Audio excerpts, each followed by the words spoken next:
هنسمد العنب ايه في شهر ابريل.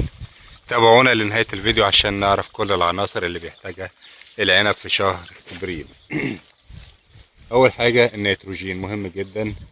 تسميد العنب بعنصر النيتروجين عشان النمو الخضري بتاعنا، يعني هيساعد على في النمو الخضري بالنسبة للأوراق وكمان السيقان.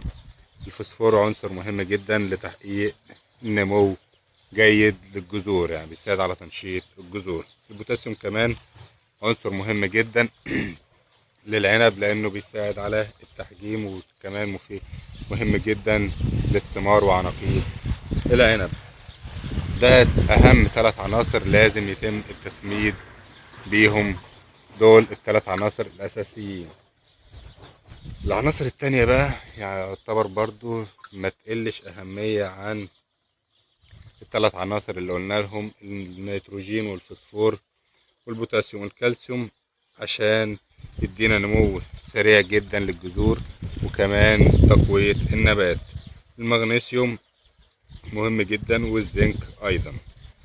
كمان في 3 عناصر بيحتاجهم العنب بتاعنا. لو لقينا الورق مصفر في درجة اصفرار كده بيكون محتاج عنصر الحديد. ده بيتم رش عنصر الحديد للشجر بتاعنا. كمان النحاس مهم جدا والمنجنيز. طبعا العناصر اللي قلتها لكم دي مهمة جدا ولازم تتوفر لشجرة العنب عن طريق الرش او الري بيها على حسب الموجود عندنا، ده عشان يدينا نموات زهرية ان شاء الله وكمان نموات خضرية جيدة.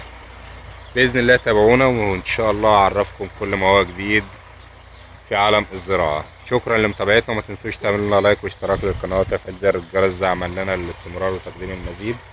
وكمان لو زارعين قولوا لنا زارعين نوع ايه او صنف ايه وانتج معاكم، ولا ايه المشكلة اللي بتواجهكم، وان شاء الله نقدر نحلها لكم بإذن الله.